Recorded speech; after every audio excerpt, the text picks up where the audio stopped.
He believed that now everything was resolved, and that he alone would walk through the gates. As he saw them starting to open, he believed that was the moment to claim the sacred darkness entirely for himself. He knew that the sacred ritual of darkness was the power that granted the possibility of becoming a true transcendent. The elder chief of the clan was known for having absorbed 80% of the sacred darkness, currently ranking among the strongest living. Even among the demon monarchs, the Dark Destroyer had absorbed more than 90% of pure dark energy. Because of that, he became a demon king, which meant he was required to take in 100% of the pure dark energy. Standing before that massive magical sphere, shrouded in magic and darkness, he believed that if he absorbed it, he could surpass everyone. He imagined he would become greater even than the demon emperor. Because of that, he knew exactly what needed to be done in that moment. He extended his hand toward the sphere, determined to absorb as much dark energy as possible. Meanwhile, in a meeting, some members found it unbelievable that everyone except Christian had been eliminated. It was considered a disaster, especially since even young Master Loin had been left in an extremely critical condition. There were suspicions that perhaps Christian had used some trick, or even a forbidden magical tool. Because of that, they were seriously considering launching a thorough investigation in order to impose an exemplary punishment. The second young lady, however, said that wouldn't be necessary. She firmly believed he wouldn't even be able to enter the sacred fields. The fact that he hadn't left the sacred place in 2 days surely had to mean something. They believed it was taking him so long because he was struggling to absorb the massive amount of dark energy. Or perhaps he had already been crushed by the sacred darkness itself, being completely destroyed. The young woman believed there wouldn't even be a body left to bury. She was absolutely convinced that boy wouldn't survive. She left the meeting, causing great confusion, as many thought she was being hasty. After walking a few steps, she suddenly stopped. She thought that, even if he returned alive,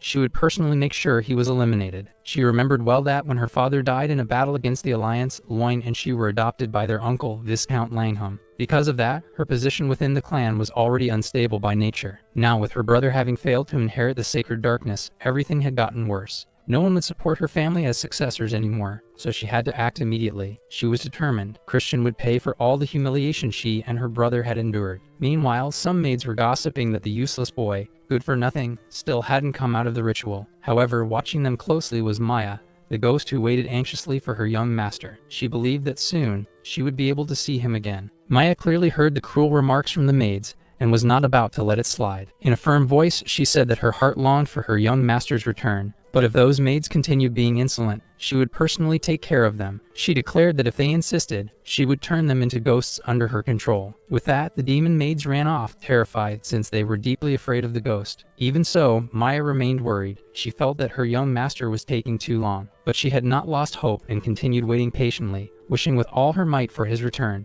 Meanwhile, Christian was in an isolated place. His expression was strange. He could barely keep his eyes open. He believed that darkness was infinite, something that even seemed to suck the air from his lungs, and that only represented 70% of the energy absorbed. He realized everything was becoming much harder than he had expected. Still, he knew he had to endure, no matter what. The real trial would only begin after reaching 90%. If he absorbed beyond the limit, it could damage his core. If that happened, he would die before the war against the Alliance even began. That's when he had an idea. He possessed the Draconic Heart, a type of core based on dragons, capable of storing an absurdly larger amount of mana. Even if only for a few minutes, he could imitate that type of heart. So he immediately began the experiment. And luckily for him, it worked. He started absorbing the dark energy, though at one point, he thought maybe he should stop. Then, unexpectedly, a voice echoed, asking if he would like some help. A figure appeared right in front of him. That being had golden horns, just like their hair. Christian thought it might be Mathena. He didn't know how that demon had entered the sacred space, but he understood that a demon's power was directly tied to their ability to communicate with the darkness, so it wasn't much of a challenge for her. Mathena, with a casual tone, said she could help him,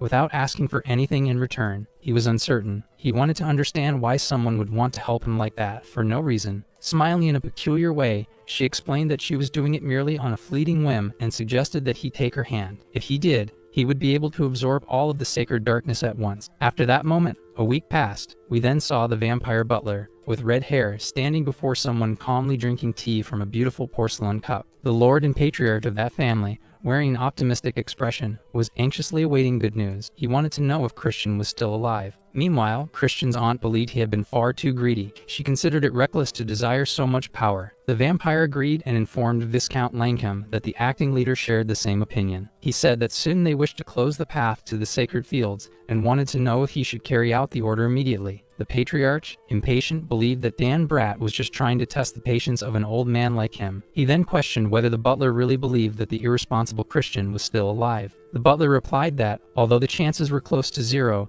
that young master was, in fact, very intriguing. Because of that, the patriarch decided to give one more day. He would wait only that extra time, and if Christian didn't return, the deadline would be closed for good. That was his order. The butler should immediately inform that the path would remain open for one more day. Christian's aunt breathed a sigh of relief. At least for now, he still had a chance to return. In front of that imposing mansion with a breathtaking landscape, the butler set off to carry out his lord's command. Meanwhile, still within the ritual, the protagonist fought against an intense pain he felt in his chest. The demon in front of him stretched out its hands, saying he should hurry before it was too late. Even with all that pain in his chest, the protagonist just stared at the demon and refused its help. The demon, surprised, didn't understand why he wouldn't accept. It knew that absorbing 100% of the shadow essence was far beyond permitted limits. However, the protagonist made it clear that the demon had forgotten something very important. He clenched his fists and declared that this was a conceptual space, which made the demon realize he wasn't just an ordinary mortal. It had to see with its own eyes. In that moment, the protagonist began to radiate an intense light, making it clear what he was about to do. She observed closely every detail of the transformation he was undergoing, now with demonic eyes. Soon, large reddish horns sprouted from his head. In a short time, the demonification was complete. It was the secret technique of the mystical bloodline, a forbidden magic, in which a mortal temporarily transformed into a demon in order to withstand explosive power. However, it was so destructive to the caster's body that, in the past, even Lena had died after using it. Yet, by removing all spells that strengthened demonic energy within that conceptual space, it would be possible to create only the vessel without any penalties, and that was exactly what the protagonist did. After that, he began absorbing more than 90% of the shadow essence. Perhaps he could absorb it all. Meanwhile, that demonic being couldn't believe what she was seeing. She stood before the legendary black crescent moon. How could a mere mortal insect have transcended his own physical body? Now she was even more curious about him. He, on the other hand, asked arrogantly if she didn't know he was a genius. At that moment, he had every reason to consider himself reckless. After all, he had just proven it through his actions. Then he said he was leaving.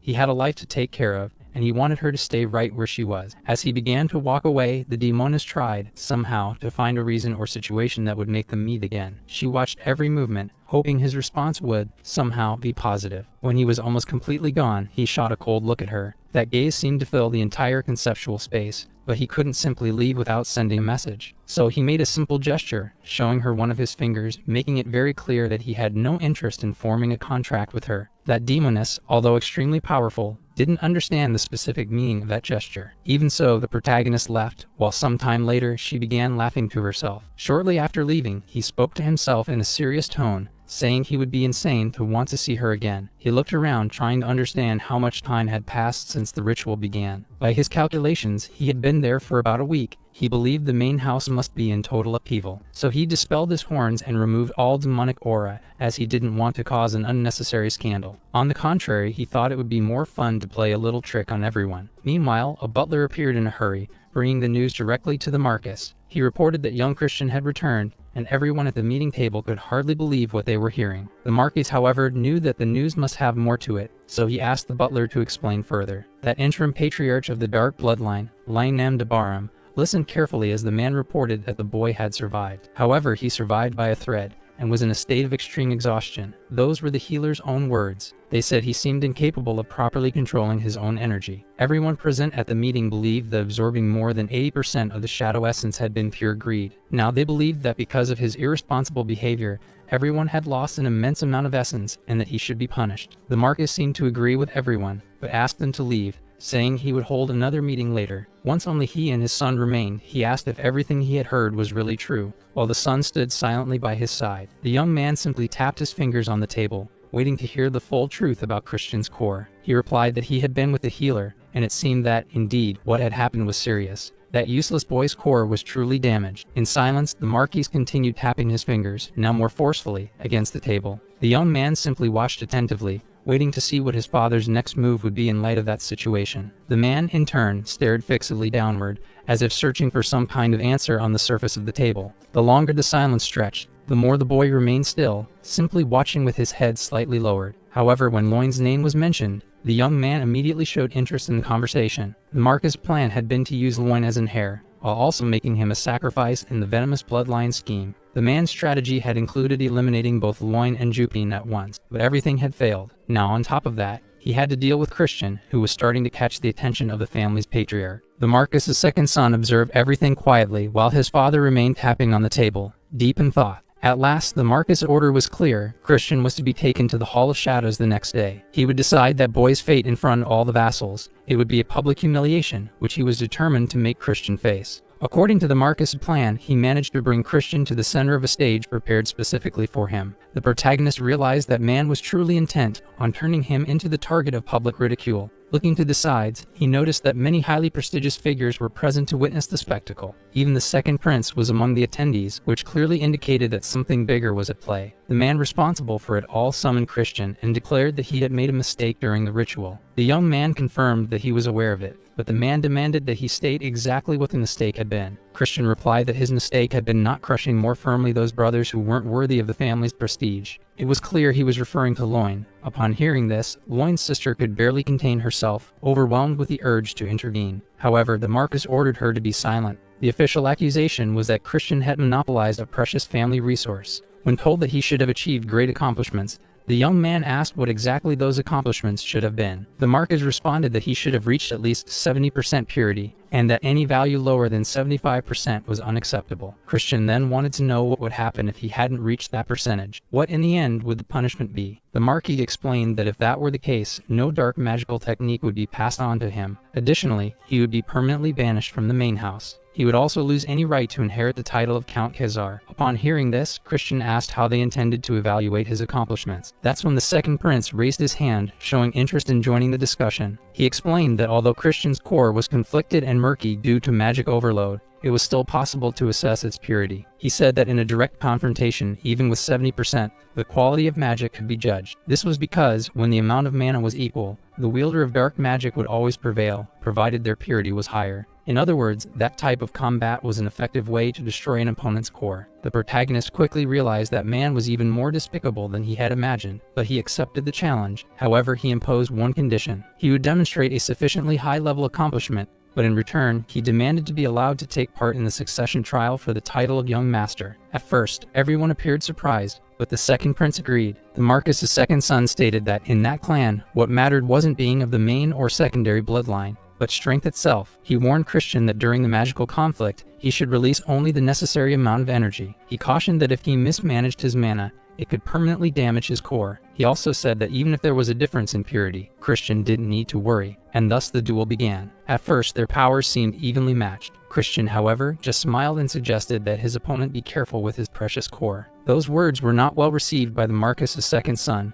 who immediately increased the amount of energy he was releasing. However, with a simple hand gesture, Christian anticipated the attack and completely nullified the opponent's dark energy. That left the young man even more intrigued, as he realized Christian wasn't at a lower level, as he had assumed, but rather 2 levels higher in magic. Even so, he kept attacking, while Christian used only the necessary amount of energy to defend himself. However, when he noticed that his opponent was beginning to dangerously push beyond his own limits, he decided to change strategies. He firmly grasped that minimal energy still being released, clenched his fist, and said with a tone of disdain that it was a pathetic disappointment. He remarked that his opponent thought himself so superior, but in the end was nothing more than someone irrelevant. That completely threw his opponent over the edge. Blinded by rage, he decided to release a reckless amount of energy, enough to destroy Christian's core for good. The crowd, realizing what was happening, screamed in desperation, begging the young master not to use a level 4 spell, as that could be extremely dangerous. They believed that if he went through with it, he would end up outright destroying his rival's core, in this case, Christian's. But that man didn't want to listen. He released an absurd amount of dark energy. The spell was so powerful that it took the form of a dragon, which was immediately obliterated by Christian's spells. That left the Marcus's second son completely stunned. He thought it would be easy to defeat a mere bastard. However, he had to hear the same warning words Christian had said earlier. The protagonist warned that his opponent should be careful with his own core,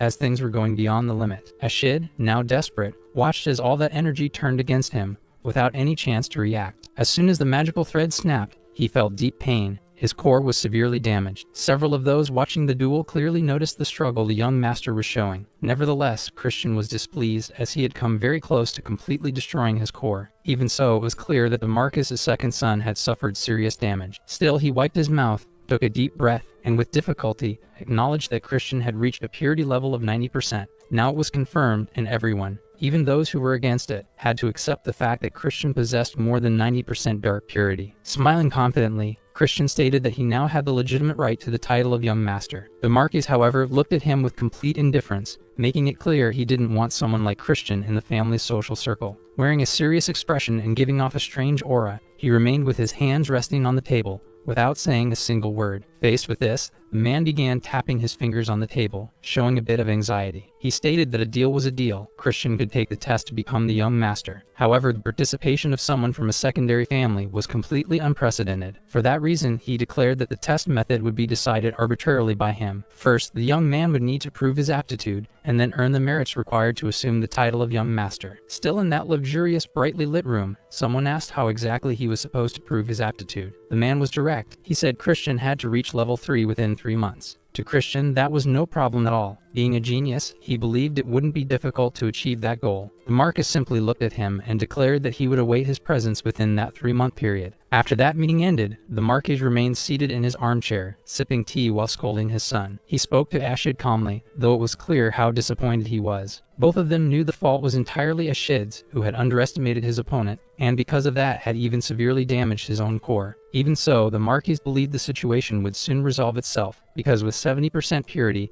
it would be extremely difficult to evolve. He knew that the higher the purity of absorbed magic, the harder it became to progress to the next levels. If Christian truly possessed a purity of 90%, it would be practically impossible to reach level 3 within the given time frame. The Marquis concluded that no matter how talented he was, Christian would not be able to overcome that barrier. Meanwhile, a carefully prepared dish with a beautiful and extremely delicious meal was served to Christian. It was his personal maid who, with great affection, expressed how wonderful and charming her young master was. She spoke about how she felt during all that time she had anxiously waited for him. Every day truly felt like an eternity. Upon hearing those words, Christian's eyes lit up with a different kind of glow. He recalled his past life when he was still Chris, and remembered how his former companions always cared deeply for him. Even the smallest injury would immediately draw everyone's full attention to him. Among them all, there was Lanya, who always showed care, concern, and affection for every gesture or difficulty he faced. In this life, now as Christian, it had been a long time since he had felt any real warmth in his heart. Since the moment he escaped that hellish family that only wanted his end, his entire existence seemed to move toward destruction. Even in that cruel environment, he managed to surround himself with people who truly cared about him. They were warm souls who always guided him, no matter where he went. At that moment, he had Maya, his loyal maid, who clearly showed sincere affection and care. He remembered that, in his past life, he had heard similar words but never had time to express his thanks. So he looked into Maya's eyes and with a gentle tone, thanked her for waiting so eagerly for him. Those words filled the young maid's heart with joy. To her, it finally felt like her master acknowledged her feelings. Christian tried to play it down, saying it wasn't a big deal, and that she didn't need to talk about hearts. After all, she didn't even have one. Even so, he decided to give her something special. He offered to take her for a walk as a reward.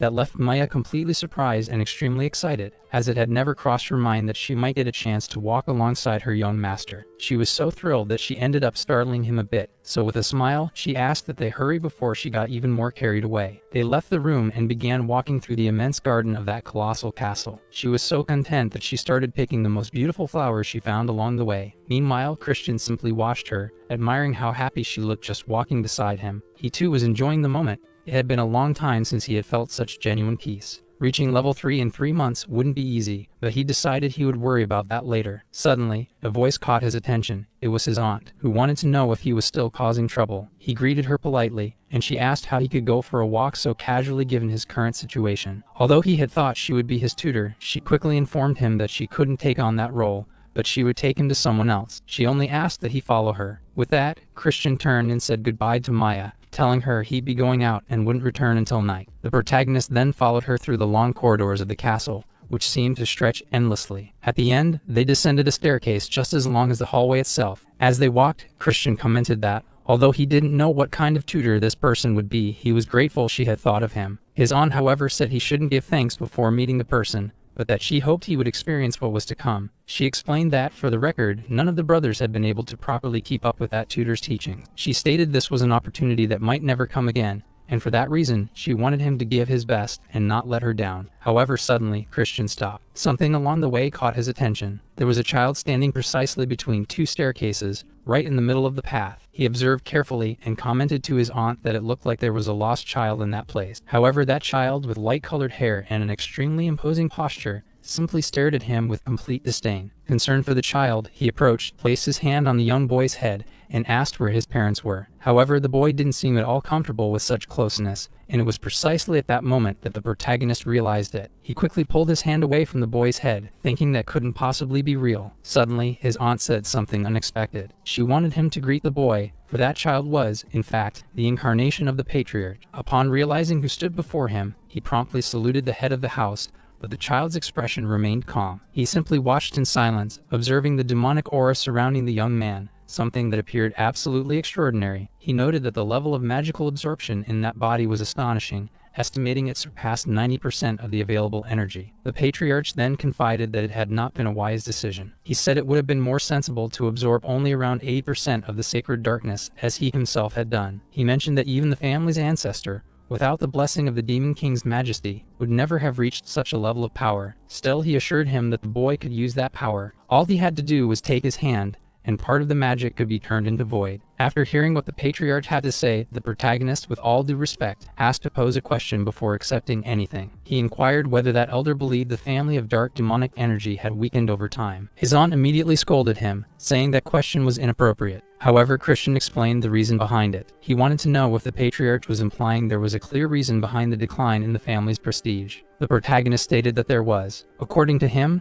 the bloodline of dark demonic energy had prospered more than ever, thanks to that patriarch's benevolence. Nevertheless, some demons still claimed the family was no longer what it once was, and that was due to a single reason: the lack of an absolute, a true warrior of 8 stars or more. As he spoke, the young patriarch continued just watching. Christian insisted, because he knew he was right. When the Demon King invaded his family's home, the former patriarch had already passed away. At that critical moment, there was no one of 8 stars to face the enemy. The presence of an absolute was essential to ensure the bloodline's survival. There was no way the head of the house could ignore that concern. The woman, observing everything closely, noticed when her father finally spoke. He said he understood the young man's restlessness. Even so, Christian continued. He wanted to know if the elder wasn't curious about the future, if he didn't wish to know what could happen from that point forward. He said he could be just a pawn in the hands of the main family, or transcend that challenge, just like a key piece in a game where limits couldn't be measured. A checkmate, winning a match on the very board itself. The patriarch smiled, finding the young man's words beautiful, but he warned him not to regret what he had just said. Then he opened a passage to another place. The protagonist, realizing what was happening, looked down, visibly alarmed. He even started screaming when he realized that portal was sucking him into another dimension. He was soon hurled into a completely different place,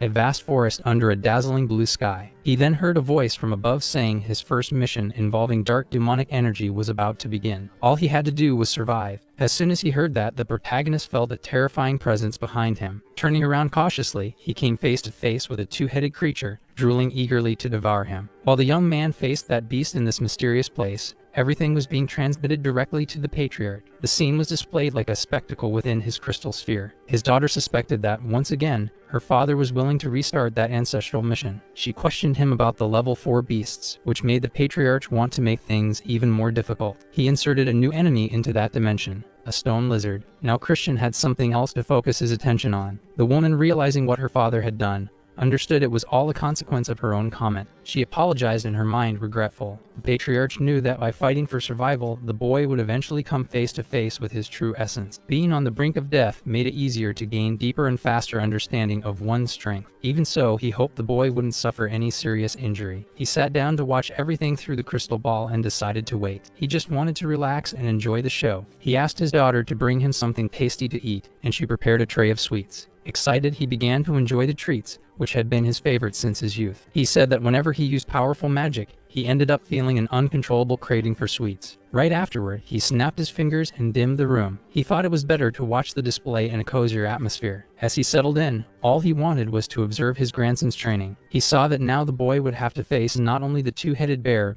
but also the stone lizard. The protagonist, facing both enemies, thought that if he were struck even once, he might end up with a few broken bones. But before he could finish that thought, the lizard launched a greenish jet in his direction. It was poison. The protagonist, with agility and sharp reflexes, dodged the attack. Upon observing the tree that had been hit, he realized the liquid was not only poisonous but also corrosive. He imagined a single mistake had cost him his life. He tried asking the patriarch if he was listening to him, but the elder simply watched in silence without answering. Meanwhile, Christian spoke to himself, saying he knew the patriarch would never give him a dead-end mission. His aunt, however, believed the grandfather wasn't as kind as the grandson thought. The young man kept asking questions. He wanted to know if the real goal was to make him figure out a way to defeat a magical beast infinitely more powerful than himself. The aunt, however, knew her father well and understood that, deep down, he just wanted to see his grandson get beaten up a lot. Even so, the young man was determined to discover how far his strength could go, and for that reason, he chose to face that fight against the two creatures. Now he would have to battle those beasts,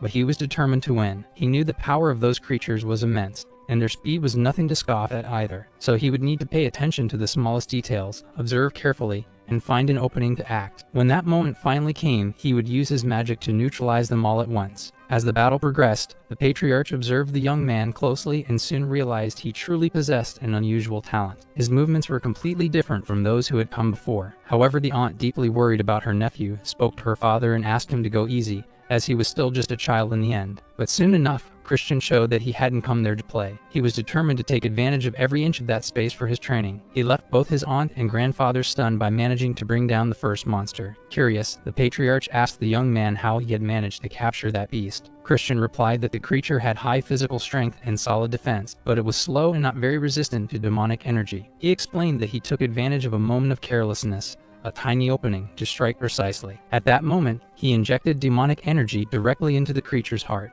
The woman was visibly shaken, as she knew that was the very technique her own father used in the past. Simon, who was also watching the scene, was impressed. That was dark annihilation. The butler, surprised, asked if that wasn't precisely the technique his master used to employ. But the patriarch was now more interested in seeing how the protagonist would deal with the second opponent, the stone reptile. That challenge would be even tougher. The stone lizard was agile, and on top of that, had a highly potent venom spray it could launch at any moment. That would make Christian's movements even more difficult, though he still needed to display all his agility and intelligence. However, the reptile had no intention of making things easier for the boy. Christian then devised a strategy. He knew the lizard had 3 rock-made hearts, which made it extremely resilient. Even if one of them were destroyed, the other 2 would keep the monster alive. So it was necessary to neutralize all 3 at once, or the creature would just keep regenerating. With that in mind, he opted for a different approach. He used his demonic energy to create a sort of net, like an ordinary trap, but with a far more specific purpose. The idea was to catch the lizard and restrain its movements long enough to destroy the 3 cores simultaneously. When the plan worked and the hearts were shattered at the same time, the reptile finally collapsed. Simon noticed that this was an adapted version of the dark annihilation technique. In short, everyone was thrilled to see the protagonist fighting like that. The butler, curious, asked if his master had taught that to the boy, but the patriarch replied no, as that was not a technique one could simply teach. The butler reflected that, if he kept going down that path, Christian might not even need to learn the traditional arts of demonic energy. Then the grandfather's voice echoed through the skies of the beautiful forest, announcing that the test had ended. With that, Christian was once again enveloped by a portal, and taken back to the room where everyone awaited him. While the patriarch praised him in a contained manner, the young man said he had learned something truly valuable. He thanked them for the opportunity, as he had understood for himself the practical applications of demonic energy. However, his grandfather didn't want him to become arrogant. He said that from that point on, the true transmission of the art would begin. He asked everyone to leave, leaving only himself and Christian in the room. The butler and the aunt obeyed, although the woman still seemed uncomfortable leaving her nephew alone. With the room silent, the patriarch began explaining the first stage of the transmission of the demonic art. Christian needed to understand, at its core, what demonic energy truly was. He would have to learn how to dominate the enemy through perfect darkness. Then, the patriarch questioned him directly. In his view, what would perfect darkness be? The question caught the protagonist off guard. He remained silent for a few moments, reflecting on a possible answer. Noticing his hesitation, the grandfather, still with his childlike appearance, asked him to simply watch. He then began a kind of magical intonation, slowly reciting an incantation. The atmosphere around them changed drastically, becoming denser, as if the very air was charged with power. Each word spoken made the environment shift even more. Christian watched in awe as his grandfather, using only one hand, conjured something unusual and powerful. During the summoning, the patriarch's eyes took on a deep and intense red glow. Moments later, it looked as though a new portal would open, until the colors swirled in the air, and finally, a sword made of pure energy appeared before them. The patriarch swung that weapon forged of demonic energy, materialized before his grandson so that he could see it clearly. Christian opened his eyes wide, feeling as if he were witnessing something straight out of fairy tales or ancient legends. It was as if his very consciousness had been torn apart by a new truth. Now he was determined to try and recreate it. It felt as though a primordial truth had been forced down his throat. A deep, undeniable knowledge. He felt as if someone had passed by and sliced his neck, even if it was all just a vivid impression. After all, that was the concept sword, which only cut what it intended to cut. The aura it radiated was a direct product of the demonic art of the Black Sword. The patriarch then dismissed the sword with a simple act of will. He looked straight at the boy and declared that he had 1 month. That would be the time Christian had to perfect the sword he had just witnessed. After that, the patriarch left the young man alone so that he could try to reproduce the technique properly. Now the protagonist looked around, a bit confused and disoriented. He knew he needed to gather his thoughts and plan a way to reinvent that energy sword for his own use. During training, the protagonist felt the need to strengthen his body. With that goal in mind, he started running with the intention of exhausting his muscles to the limit. In addition, he began doing push-ups and other physical activities. However, upon examining his own physique, he realized it wasn't changing as much as he'd hoped. He figured he would have to push himself even harder in his exercises to reach the physical condition he wanted. So he understood that he needed to redirect his focus to the body and return to training with more discipline, while still trying to replicate the sword. After resting for a bit, he began training by gathering energy in the palm of his hand, attempting to recreate the sword he had seen. Despite numerous attempts, it would almost manifest, but then, moments later, it vanished as if made of mist. No matter how hard he tried, he still hadn't figured out the secret to making it last longer. As he had suspected, it wasn't going to be easy. There had already been many failed attempts. Even when he managed to summon it, he could barely maintain it for more than 10 seconds. On top of that, the sword he created looked completely different from the black sword the patriarch had shown so perfectly. He knew the darkness used was more powerful and essential, and so he recalled the words the elder had spoken. He remembered a kind of enchantment the man had recited, so he began to visualize that same spell. He was sure there was a hidden secret within that invocation, and so he spent an entire month dedicated to it. After that time, the elder returned to the place where he had left the protagonist, this time with his daughter. He believed the boy must have realized his own limits after so many failed attempts. He noticed his daughter was extremely worried about her nephew and asked her to calm down. Still, the woman wanted to know from her father if there wasn't a faster path, since there were just over 2 months left until the grand test. As strange as it seemed, the patriarch said that even with the purity of the dark power the boy had acquired, rapid progress wasn't possible. They were still talking when they noticed the young man standing in front of them. The patriarch could hardly believe what his eyes were seeing. Right before him, the protagonist held the sword he was supposed to have replicated. The patriarch, just like his daughter, knew that was the sword the boy had finally succeeded in reproducing. Smiling, Christian said that thanks to his grandfather's teachings, he had reached the 3rd book much faster than he expected. As he spoke, the sword disappeared, something that was already happening frequently. He explained to the patriarch that, as he could see, he still couldn't maintain it for long, but that was the best result he had achieved so far. He said it took him about a week to manifest the black sword, but he considered it just an empty shell. After hearing the elder's mysterious incantation, he began to realize something was off. He noticed there was something special and mysterious about the spell the man had mentioned. That's when the patriarch realized the young man had succeeded in evoking the true sword, something that completely exceeded all expectations. And more than that, he had fully understood the purpose of the exercise, something that would normally take an entire year just to begin manifesting. Maybe even an entire lifetime wouldn't be enough to fully understand the 12 types of magical energy. But the protagonist had truly achieved that feat in just a month, now displaying a genuine sword before them. That young man was truly promising, even if the sword still disappeared and reappeared several times. That reignited hope in the old man, who believed that, at the end of the forbidden magic path, he had finally found someone worthy. He told the young man that, starting the next day, he should prepare himself, as he would begin learning something even more difficult. Christian looked radiant upon hearing that he could advance to more complex techniques. Amid enthusiastic shouts, he said he fully trusted the patriarch's teachings. He was satisfied, as everything had gone exactly as he had imagined. He believed he was about to go through a difficult phase, and that made him even more determined and happy. Now he wanted to celebrate with expensive drinks and lots of alcohol, celebrating everything he had achieved so far. When he arrived at his favorite wine cellar, he was extremely excited. All those bottles were before him, ready to be tasted. He picked up a bottle in his hands and could hardly believe he would finally taste the flavor of victory. The problem was that he needed to drink in secret from Maya, because if she found out, she would probably snatch the bottle and scold him. Just as he was holding the bottle, someone called out to him,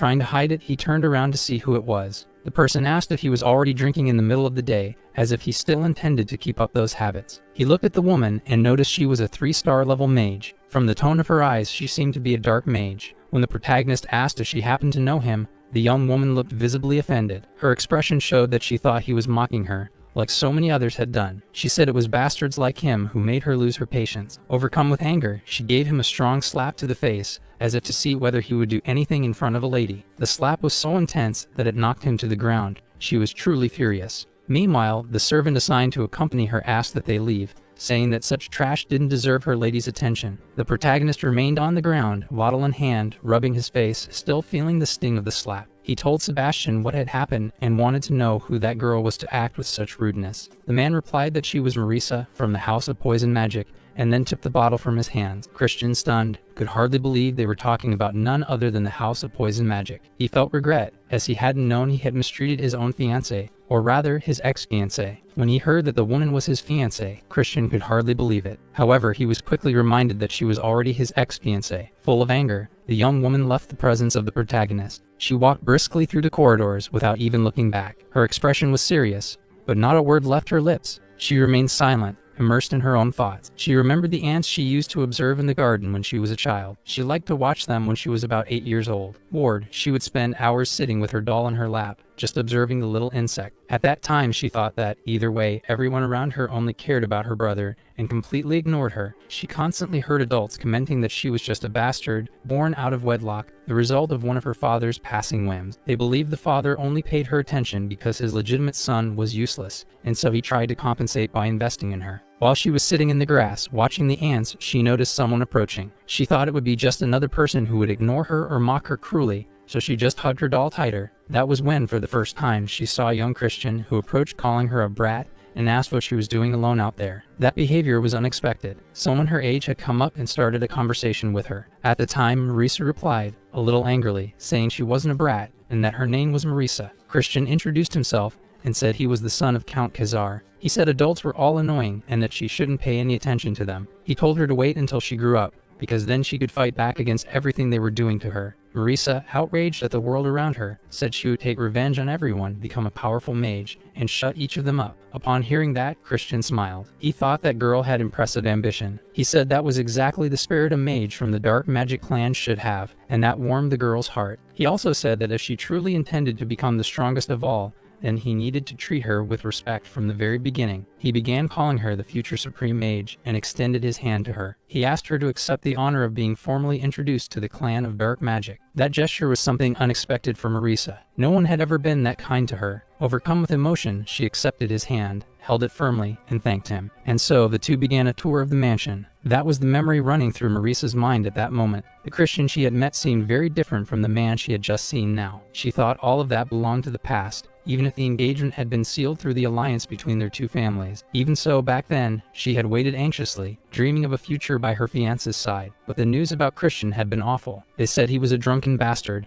always involved in trouble. After so many disappointments, she decided she would no longer be naive enough to fall for fairy tales. He would never change. She was tired of it all, and had decided to put a final end to their engagement. Deep in thought, she opened the doors to the Marquis' office. She needed to discuss something serious with him. The man, wearing glasses and examining some documents, received her coldly, as he did with everyone. Still, she greeted him politely, saying it had been a long time since they last saw each other. He asked her what brought her there. Marisa said that, as he probably already knew, a magical artifact had been discovered in the neutral zone between their two families. The acting patriarch confirmed he had already been informed and asked what the House of Poisonous Magic intended to do about it. He wanted to know if they would agree to share the artifact, since the last one had remained with them. The woman replied that it wouldn't be possible. If it were the Dark Clan, they wouldn't give it up either. The Marquis found that fair, and so she proposed an honest competition. She suggested that each house send an exploration team, and whoever found the artifact first would keep it. That way, they could avoid unnecessary bloodshed and a direct confrontation between the houses. She remarked that the situation among the constellations of the Four Kings had also been unstable lately. The Marquis, tapping his fingers on the table as usual, agreed with the proposal. He said he accepted the terms, but his quick answer gave Marisa a strange feeling. Something didn't seem right, and her instincts kicked in. He then said he had only one condition. She paid close attention.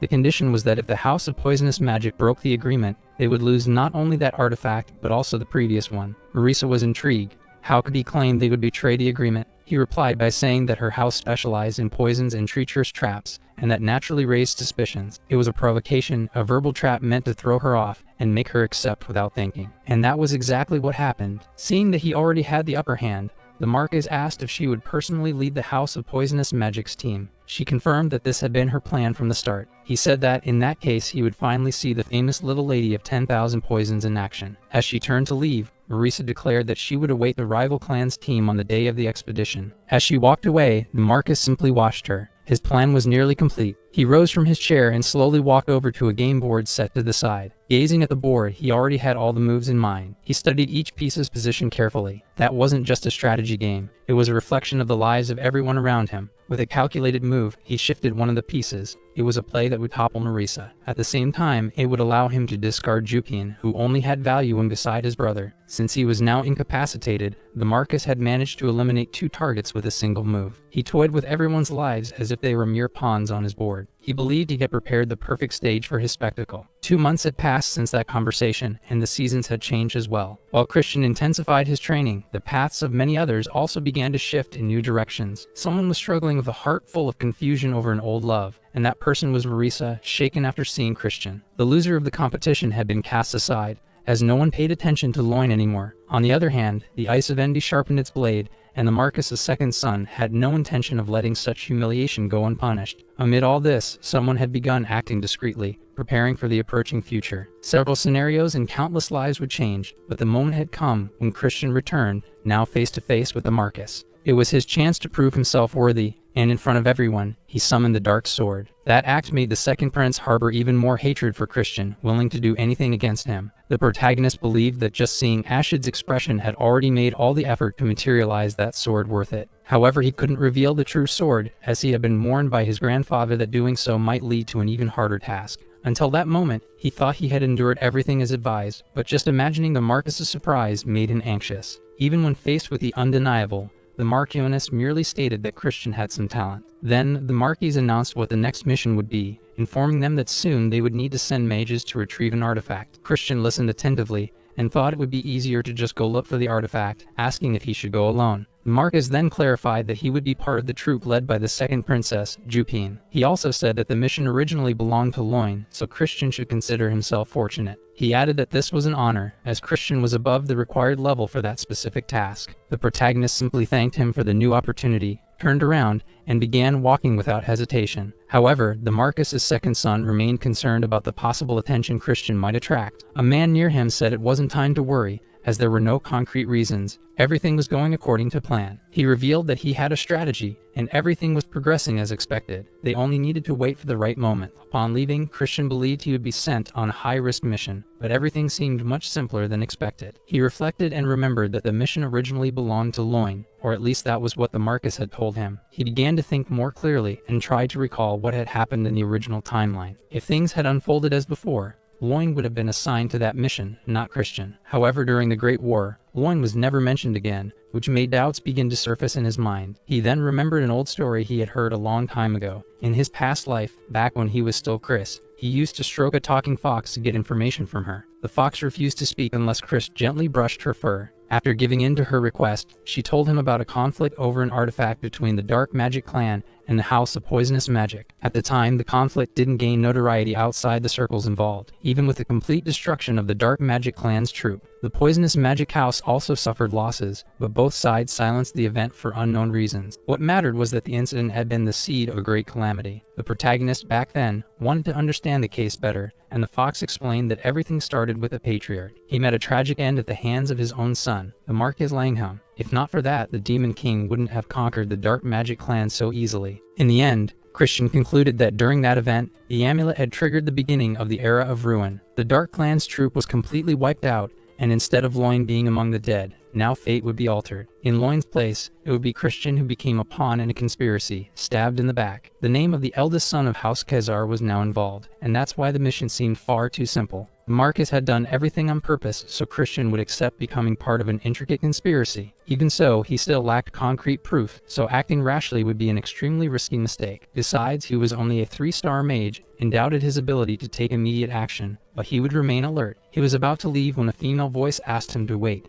making it clear she still had unfinished business with him. With her arms crossed, she called him in a provocative tone, questioning where he thought he was going. Christian replied that he didn't owe explanations about his whereabouts to someone like her. She then remarked that she had heard rumors he was also assigned to that mission. When she heard the protagonist mocking Loin, she completely lost her composure and threw a dagger at him. Calculating the trajectory, she hurled the weapon with precision and continued to watch the path it would take. The protagonist followed with his eyes what she was observing, focusing on the dagger's trajectory. He had already realized beforehand that the dagger hadn't been thrown to hit him, so he simply followed its path with his eyes. There was no need to dodge, as it was clear the target was something behind him. The young woman widened her eyes, thinking she had startled him, but quickly realized the effect was the opposite. Christian said they had exchanged enough greetings already and stepped away. With a wave of his hand, he pushed the sword even deeper into the rock. He asked the girl to stay out of his line of sight and move away, warning that he had other matters to attend to. He left her behind while she tried to recover her dagger, now embedded even deeper in the rock. As she did so, she felt a deep contempt for that young man, mainly because she knew he had followed the movement of the dagger with his eyes and still hadn't even bothered to dodge. She believed he had realized she had purposely missed, and that made her hate him even more. Meanwhile, in the marketplace village near the Celestial Demon Clan,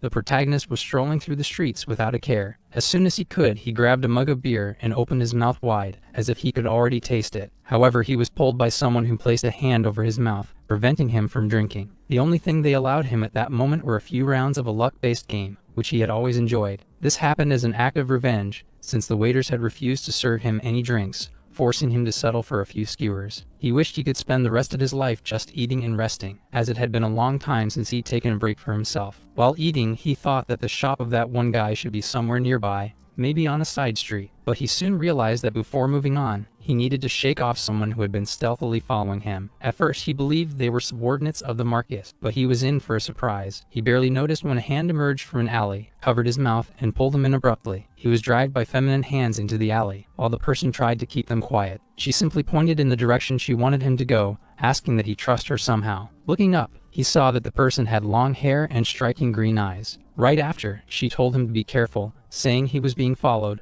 although she claimed her subordinates had already taken care of the pursuers. The protagonist, however, didn't believe that someone who had dragged him and covered his mouth only wanted to protect him. When he asked who she was, the woman introduced herself as Seong, from the Castle of the Four Kings. She said she was someone trying to contain the disturbing signs that had spread throughout the castle. She suggested they change locations for now, and asked him to come with her without resistance. He simply asked her to go ahead and said he would follow. Shortly after, they walked through a narrow alley. The protagonist asked how far she intended to take him and where exactly this entrance she had mentioned was. Seong revealed that lately, many mages from the Castle of the Four Kings had been mysteriously disappearing. Even zones that had once been considered safe were being destroyed one by one, and that area was marked by conflict. That place was ruled by fear, and the heads of the families didn't care about the lives or deaths of ordinary mages. That was why they had decided it was necessary to eliminate that criminal organization with the support of several allied families. But of course, Seong wasn't asking for help for free, as she offered information that could calm the storm forming over the dark magic clan. Christian then noticed that she wore rather distinctive high heels, which contrasted with her stealthy behavior. The woman stated that the Marquis was in collusion with an important figure from the poisonous magic house. She showed great interest in eliminating Princess Marisa,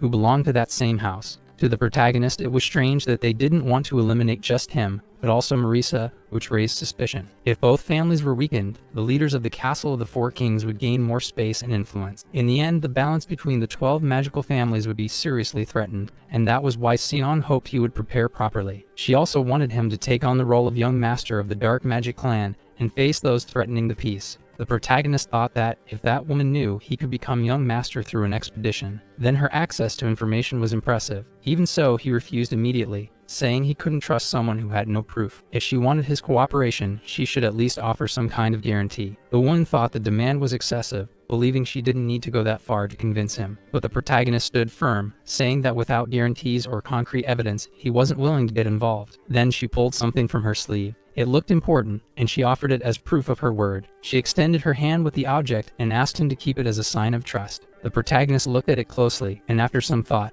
decided to help her in that cause. After taking the object she offered, he politely said goodbye, as their paths were about to go in different directions. Seong watched him leave, She felt her mission in that place had been fulfilled. She turned and, with her elegant steps, departed silently. Her energy gradually began to shift. She asked someone why she couldn't show her true form to Christian at that moment. A dark voice responded that it was for her own good, because if he were captured, he wouldn't be able to mention her. The woman remarked that, thinking about it, that demonic being might actually be right. For now, they should simply continue observing events. Soon after, that person assumed her original form. Her hair turned red, and her eyes gained a violet hue. She was Idrain. Meanwhile, the protagonist continued his stroll through the city as he needed to find something specific. His eyes rested on the card he had received as a sign of trust, and he was completely ecstatic. That was truly a gift from the heavens, and it had come at a perfect time. It was a pass to the Shadow Auction, a secret black market that sold smuggled artifacts and rare animals, accessible only to nobles or wealthy individuals with verified identity. He remembered how difficult it had been in his past life to obtain a card that granted access to that market.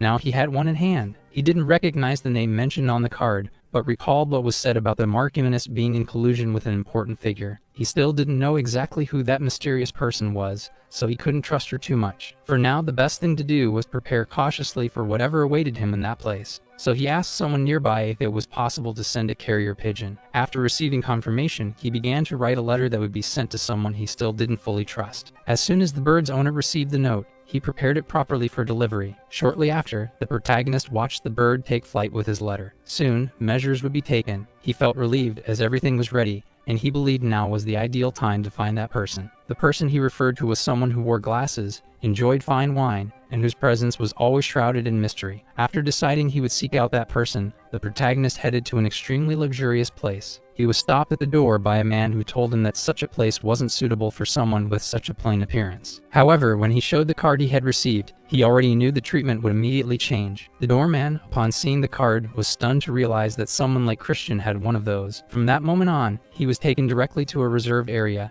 and the doors opened to someone of such importance. Upon entering, he noticed that everything was extremely bright and shiny, as if he were in a true empire of luxury and power. He was soon greeted by someone who asked if he was Leiuria of Wolfman. Holding the card and displaying his VIP status, the protagonist asked if there was a problem with his presence. The attendant found the voice and appearance strange, thinking he looked like a man, but chose not to get involved. Then Christian asked the young man to take him to the branch manager, as he wished to speak with him directly. When the man remained frozen, the protagonist repeated the request firmly, demanding to speak with the branch manager. While waiting to be received, Christian sat comfortably on one of the available sofas. He watched the attendant walk away, saying he would return shortly with the person in charge. He noted that everything there was top tier, just as one would expect from the Rodolph Goods Guild. The Rodolph Guild was one of the largest in the empire, rivaling even the Union Servants Guild, so influential that it controlled entire black markets. While waiting, the protagonist thought that if even Rodolph couldn't help him, then no one else could. Soon, the auction house manager and also the leader of the Rodolph Guild appeared and introduced himself as Rubid.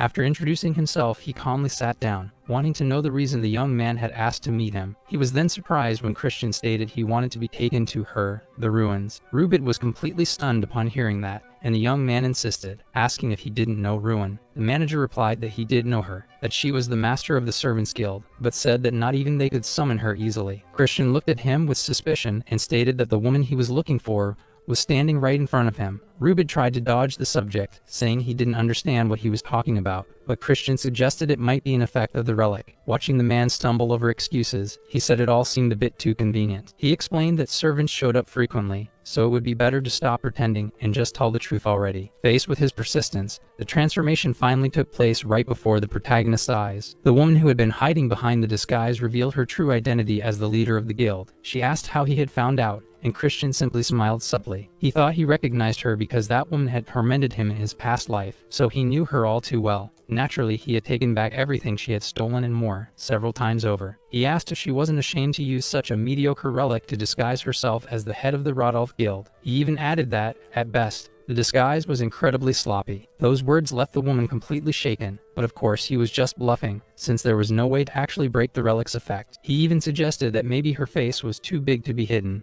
though he knew that wasn't quite the case. The woman shot back, saying that he wasn't Lady Rhea of Wolfman either, and remarked that he wasn't building much of a reputation in that place. Much had been said about his refined style and other qualities, but judging by his behavior, he hadn't come that far yet. In response, the protagonist threatened her, saying he could spread rumors about a Union agent doing business in the Dark Empire. The woman trembled upon hearing this, considering his words a direct and dangerous affront. Furious, she stared at the young man and asked what exactly he wanted from her. After a long conversation, he left the place covered in jewels, rare essences, and extremely high-quality items. At the door, he paused for a moment just to mentally brag about everything he had managed to get from that meeting. The woman, after much reluctance, agreed to provide the equipment he had requested, sealing the deal. Christian was satisfied, because even though he had used a light bluff, it was all to prevent the end of the world, so it was worth it. He knew money wouldn't drastically increase anyone's power, but at least this was all within the Marcus' plan. Leaving the place, he passed by some youths training with swords. He walked right past them as if nothing was happening, clearly in a hurry to get somewhere.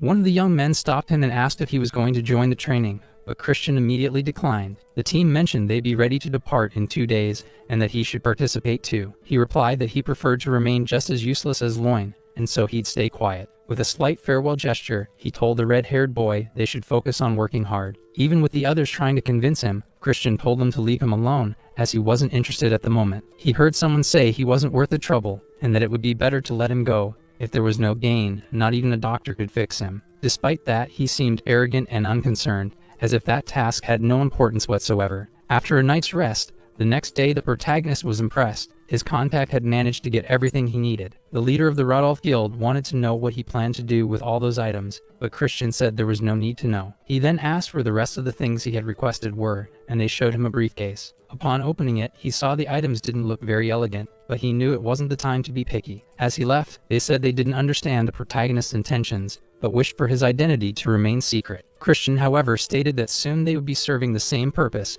while the woman preferred to never see him again. Right after, he warned that a war might break out soon, which immediately got the other party's attention. He commented that if she really moved between the Union and the Magic Empire, she should know the continent's stability was hanging by a thread. If the war truly started and the routes were blocked, even choosing a side would become difficult. Still, the woman thought it was an exaggeration to speak of war, since conflicts of that magnitude weren't child's play. But the protagonist said that, considering the recent rumors, nothing about the Demon King's castle seemed absurd anymore. Among informants, it was said that the atmosphere in the castle had been extremely tense lately. Many families were supporting an offensive against the Union, and that merchant knew it better than anyone. He wanted to understand why Christian was revealing all of that so suddenly, because it couldn't just be to prevent a war. However, Christian proposed that he become his sponsor, someone willing to help build a future where war could be avoided. The man found the proposal strange and asked what he really intended to do with all of this. Christian explained that, as he should know, the Demon King's castle could only start a war if it passed through the southern kingdom of dark mages. If he became the heir to that kingdom and prepared accordingly, he could stop the advance before it even began. Additionally, the merchant's profits wouldn't be cut in half, which made the proposal even more appealing. Christian asked whether he was willing to believe or not, and if he truly wanted to form a partnership. To the merchant, the way Christian laid everything out seemed to leave no viable alternative, especially since his eyes were filled with sincerity, like someone who had faced war directly. The merchant thought that perhaps it was worth investing in that proposal, not just to save half, but to protect everything he had. And so, the two formed a pact, shook hands, and a new alliance was born. The merchant warned that if trust were broken, even just once, he would withdraw immediately. As the merchant walked away, Christian waved and wished him a safe journey. Some time later, while preparing ingredients, the protagonist was already drenched in sweat, but he knew he couldn't stop halfway. He was aware that even the high venom mage was involved, so he had to prepare an excellent antidote. As he watched the potion boil, he recalled that it had been a long time since he had made anything like that. The sight of the kettle over the fire brought back old memories of the noble medical clan from a long-forgotten era. Back then, he would fan the fire intensely to finish an antidote under the watchful gaze of a woman. The one who told him to fan harder was the last descendant of the healer bloodline. She said that certain ingredients would only release their properties under intense fire, and he obeyed in silence. That woman was the leader of the clan, and her name was Ella. Christian sweated in front of the fire, listening to her instructions without question. It was the first time they met, still during the First War, right on the battlefield. Even though she was young, she had to fight, because the Demon King had exterminated the Healer clan. Since the clan was considered the best among the 7 great clans, it became a prime target for annihilation. At that time, Ella was in danger and couldn't even escape the Demon King's blade. She was gravely wounded, and the antidote he was preparing was meant to try to save her. She was the one who taught the protagonist, in his past life, how to properly make the potion, but he had no hopes, no expressions. He just followed her instructions mechanically. Ella thought he was truly impressive, since a single explanation was enough for him to learn. She felt sad to have met him only at the end of her life. The young man would say that what people called sacred was nothing but a thief of things. Ella thought he was insolent, and even after being attacked by the Demon King, he was still breathing thanks to her medicines. She felt guilty for lying in bed while the world was falling into chaos and destruction. She mourned the end of her clan and the breaking of the healer lineage. Christian, fanning the fire, thought the same. Even so, he said there was nothing more useless than clinging to the past. She needed to focus on recovering,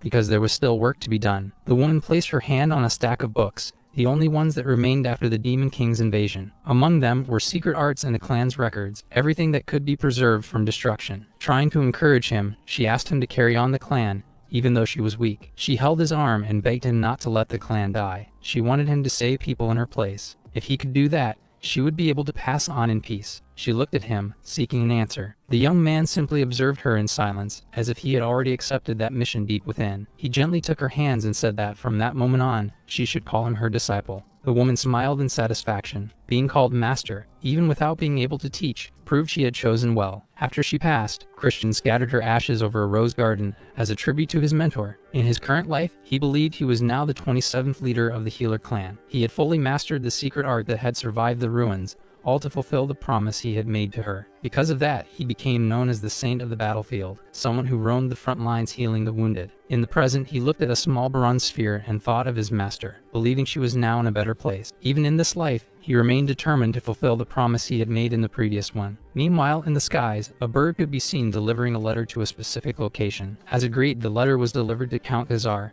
who was pleased to finally receive some news. His son had gone a long time without any direct contact with the family. He already knew through his daughter that the boy had succeeded in obtaining the Black Blade. After reading the letter, he found everything his son had written rather curious, but understood that he had to fulfill all the requests. He called his butler and said it would be necessary to prepare what had been requested. In the mountains at the border between the Dark Clan and the Poison Clan, the day of the expedition had finally arrived. As expected, Christian was the last to arrive, but even so, he raised his hand and announced that he would go alone. He declared that he felt more comfortable acting independently. Furthermore, upon observing the surroundings, it was evident that the Poison Clan had already done a preliminary sweep of the area. He was informed that this was a zone where Class 4 or higher demonic beasts frequently appeared. Christian, however, had a different view of what this mission truly meant. He carried with him a vial containing capsules of an antidote far more effective than the ones offered by the clan. A girl commented that she had already taken her version and didn't need another, but Christian stated that his was superior. He warned her to take the antidote immediately, before it was too late. As he spoke, his ex-fiancée approached the location, still visibly irritated, and noticed that the two didn't seem to get along. The girl then attempted to start a direct argument with the Poison Princess. She mentioned that she had arrived more than an hour ago, and asked whether she should praise her for not cheating. She then questioned whether the other had already received the rules forbidding traps or ambushes during the exploration. She also complained about the way she was being treated, making it clear she didn't want to be approached casually. The two exchanged intense stares, as if there was something serious to be settled between them. Shortly after stepping away, the leader of the Dark Clan's expedition asked everyone to prepare for departure. Christian, while speaking, tossed the antidote vials to the ground and stated that he would go ahead. The girl, stunned, could only watch him dash off, leaving behind the antidotes and even the communicator. Along the way, he began to face some of the wild beasts that inhabited the region. He knew them well, for he had wandered the demon lands during his past life. He could identify each creature's habitat with his eyes closed, and to reach Class 4 beasts, he needed to go deeper. He recalled that the girl had told him not to expect rescue if anything happened. At first he thought she might be worried, but quickly dismissed the idea. He knew the Marcus plan involved something more, though he still had no concrete evidence lurking nearby. His initial goal was to find the relic, until he realized he was being watched. Marisa was observing him discreetly from behind a bush, but couldn't stay hidden for long. Christian noticed her presence immediately and called her by name. The two remained silent for a few moments. She didn't know what to say after being caught spying. He, in turn, said that maybe he had followed the Poison Clan's route by mistake and apologized. Even suspecting the lie, Marisa told him he should be careful. Christian realized that the young woman was worried about him, but remained with his back turned for a while. Suddenly, his eyes widened. Something came to mind, and he realized there was another reason to be concerned with Marisa. The Marcus intended to harm her, and now he wondered who in the Poison Clan had enough power to make that happen. Curious, he decided to ask a question and requested that she answer him sincerely. Marisa quickly turned and for a moment thought he was going to talk about their engagement. However, what he asked was whether she was an illegitimate daughter, and whether she was hated within her own house. The young woman was deeply hurt, for she knew he already knew the answer and only wanted to provoke her. After reflecting for a moment, Christian realized he had gone too far. When he tried to apologize, mentioning that she reminded him of Rudy, Marisa was already consumed by rage. She fired a blast of poison in his direction and ordered him to stay away. She pointed her finger at him and demanded a formal apology. Christian's eyes widened as he realized she truly expected remorse.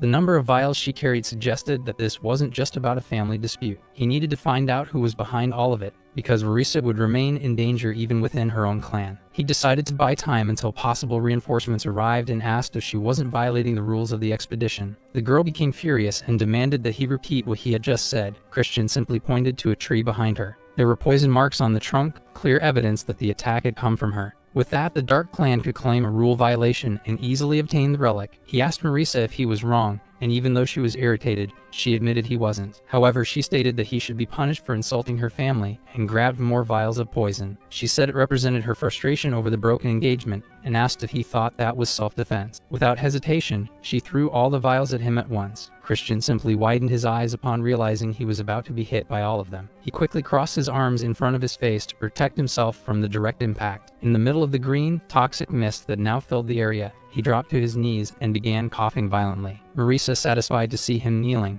said that was her blue flower. With just a snap of her fingers, she could activate the poison already circulating through his veins and demanded that he apologize properly. She said she wanted to see him beg for his life and grabbed 3 more vials of the same substance. She hurled the 3 vials all at once, since he was taking too long to humiliate himself before her. The poisonous mist completely engulfed the area, and he was no longer visible through the smoke, until a hand emerged from the green fog and swiftly grabbed hers. Christian stood up and looked directly into Marisa's eyes. In that moment, he said that maybe he wasn't capable of begging for any reason at all.